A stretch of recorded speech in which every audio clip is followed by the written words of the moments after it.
Dulunya perusahaan ini namanya Surya Esa Persada dan kali ini sudah berganti nama menjadi Esa Industri. Nah, ini telah rilis laporan keuangan kuartal 2 2024 atau bisa dikatakan setengah tahun lah ya, setengah tahun dari 2024 ini mereka telah merilis laporan keuangannya. Ini termasuk perusahaan yang baru yang sudah rilis, bisa dikatakan perusahaan baru awal-awal lah ya yang rilis laporan keuangan di kuartal kedua.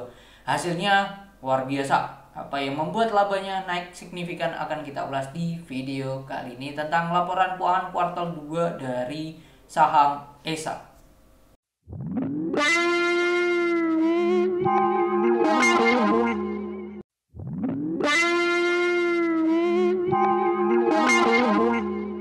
ESA Industries Indonesia Tbk. Kalau kita lihat di Stockbit harganya di 840 per lembar. Ini harga penutupan hari Jumat karena ini saya take di tanggal 13 Juli 2024. Kalau kita lihat di sini net income-nya ya sampai kuartal kedua 162 ditambah 175 yaitu 337 miliar. Jauh naik di atas dibandingkan 2023 yang hanya senilai 60 miliar saja. Jadi ini kenaikannya sangat signifikan. Kalau kita lihat secara revenue aslinya ini perusahaan tidak yang naik signifikan banget ya, sama bahkan stay lah ya dibandingkan tahun lalu. Tapi apa yang membuat perusahaan ini bisa dapat net income-nya lebih dibandingkan tahun lalu? Ini kita cek laporan keuangannya ESA Industri Indonesia. Ini laporan keuangannya data berdasarkan keterangan di sini yaitu mata uangnya dolar Amerika. Oke. Arus kasnya dalam 6 bulan terakhir mengalami kenaikan kalau kita bandingkan dengan akhir tahun. Akhir tahun tuh hanya 98 juta US dollar. Sekarang udah di 118 juta US dollar ya. Kenaikannya bisa dikatakan 20 juta US dollar ya. 20 juta US dollar lumayan signifikan. Kalau kita cek secara kasnya di note nomor 5, susunannya ini saya biasanya memang suka ya cek di sini. Deposito mereka itu totalnya ada 25 tambah 5 berarti 30, 31 tambah 14 jadi 45, hanya 45 juta US dollar. 45 kalau berdasarkan totalnya 118 nih 38% lah. Masih oke sih, masih 30-an yang ada di deposito gitu. Tapi meskipun ada yang di bank ini tidak deposito, mereka taruhnya di mata uang asing di dolar Amerika. Kita tahu sendiri dolar Amerika sendiri kondisinya saat ini ya USD to IDR ini di 16.100 ya. Meskipun sudah mengalami penurunan dalam 1 bulan terakhir, tapi masih 16.000 masih 16.000. Di Kamis bahkan 16.400 ya. Oke.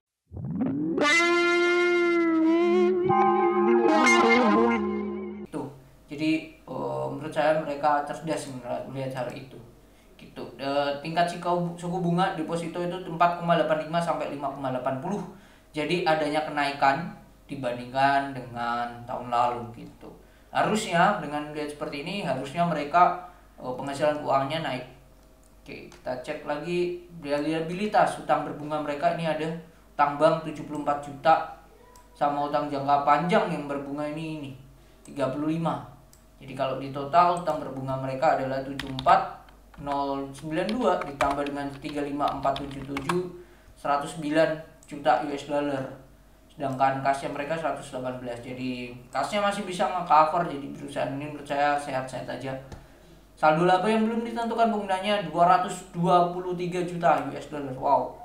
Kalau kita hitung ya 223 juta kita kalikan aja dengan 16.000, hasilnya adalah juta miliar 3,5 T saldo laba mereka ya. Padahal market cap-nya 14 T. Ya perusahaan ini bagus sih. Menurut saya termasuk perusahaan yang cash-nya gede sini. Oke, nah ini ke pendapatannya ya. Bahkan kalau kita hitung revenue-nya dibandingkan tahun lalu ya, dibandingkan tahun lalu itu turun malah. Cuman sampai di laba kotor mereka berhasil menekan luar biasa. Jadi 52 juta, padahal tahun lalu tuh hanya 30 juta gitu. Dari sini aja kenaikannya sudah lumayan signifikan ya, 27 juta sorry 22 juta US dollar ya, 21 lah ya, hampir 100%-nya sendiri gitu ya. Yang menarik banget berarti mereka berhasil menekan namanya beban pokok pendapatan, beban penjualan juga berhasil ditekan, terus ditambah nah ini penghasilan keuangan, wow, 2 juta US dollar ya, 2.200.000 bahkan. Kalau kita rupiahkan kali 16.000, 35M, 35M. Padahal sebelumnya hanya 900.000 kali 16.000, 15M. Jadi ada kenaikan 2 kali lipat nih di sini penghasilan keuangannya. Bagus banget sih ini. Itu sih dua hal ini sudah mencerminkan sih kalau perusahaan makin mengefisiensikan. Kalau kita cek secara pendapatan meskipun turun ya, secara pendapatan dia turun, tidak mengalami kenaikan. Kita cek per segmennya ini gimana nih. Kalau dari si siapa nih, si ESA, pendapatannya penjualan amoniak ya 128 juta US dollar, sebelumnya 144 juta. Dengan penurunan penjualan LPG juga 20 juta US dollar doang, sebelumnya 22. Sama jasa pengolahan 1,7 M, sebelumnya 1,7 juta, sebelumnya 1,9. Jadi semuanya mengalami penurunan sih menurut saya.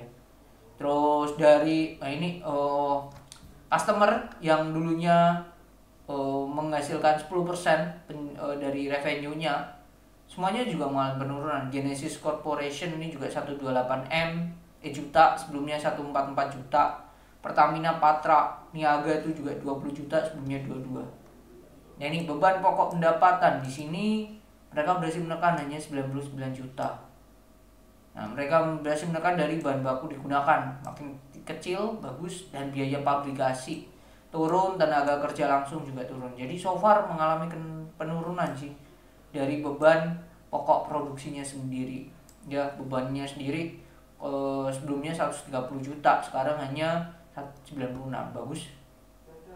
Terus kalau kita lihat di sini jumlahnya biaya pabrikasi itu penyusutan dan lain-lain 33. Ini yang paling turun di sini ya asuransi, terus suku cadang dan perlengkapan pabrik.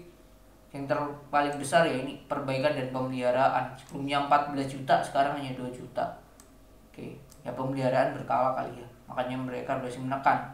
Administrasi naik, wajar lah ya. Biaya keuangan, bunga atas pinjaman, nah ini mengalami penurunan karena hutangnya makin turun. Oke, hal yang bagus. Jadi perusahaan berhasil semakin memaksimalkan dana yang ada sih, kalau saya melihat seperti itu. Oke, kita cek lagi ke bawah pendapatannya, mungkin ada per segmennya ini. Oke, ada lebih detailnya lagi terkait alokasi. Nggak ada ya di sini penjualan antar segmen. Jadi udah itu secara penjualan perusahaannya memang mengalami penurunan sih, tapi mereka berhasil menekan hal beban-bebannya yang membuat labanya makin signifikan lah, pendapatannya makin efisien mereka. Intinya itu. Oke, karena tidak ada angka-angka yang menurut saya bisa dikatakan wow apa ini. Oke, itu signifikan. Terus lagi ya, beban keuangan ya ngefek banget di sini.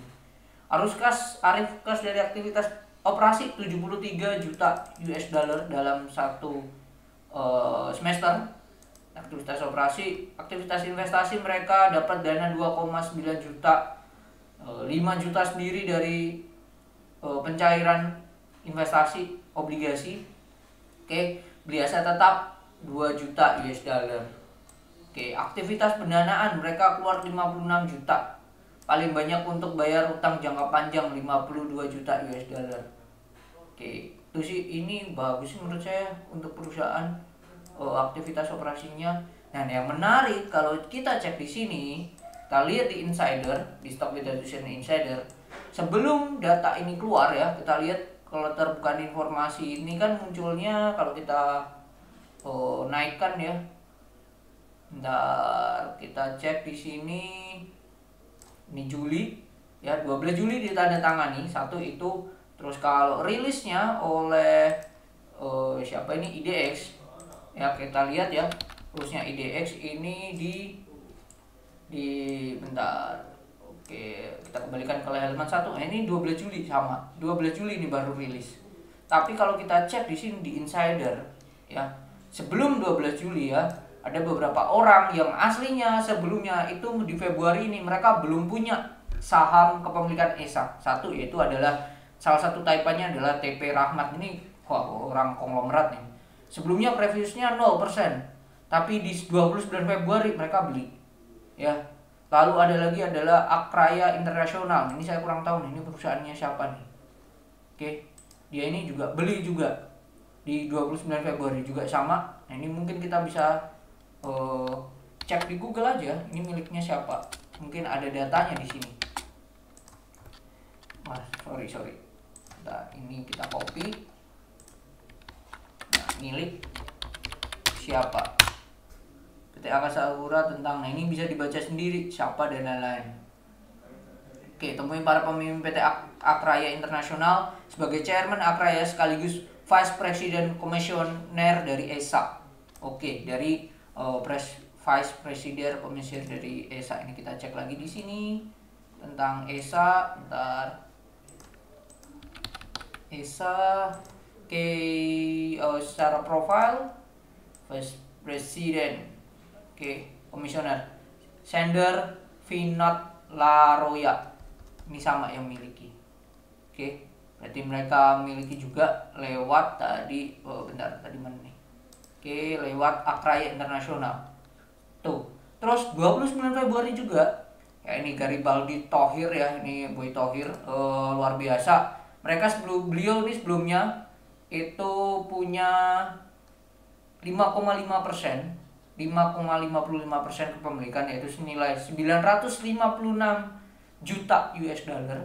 Lalu di tanggal 12 bulan ini beliau koleksi lagi 1 miliar lembar, 1,4 bahkan.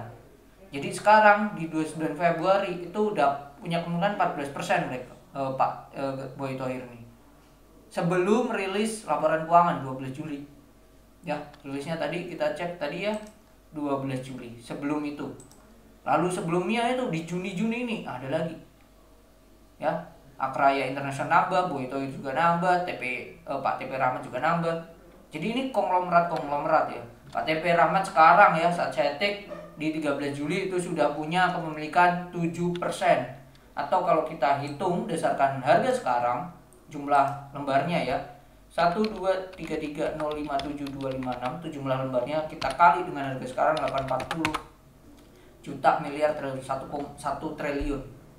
Pak TP Rahmat itu Bapak Boy Thohir 24997666834 kita kali dengan 840 2 triliun, dua kalinya, bahkan 2,1 mau. Oke, itu. Terus kalau Akraya Internasional kepemilikannya sudah di angka 7,81%.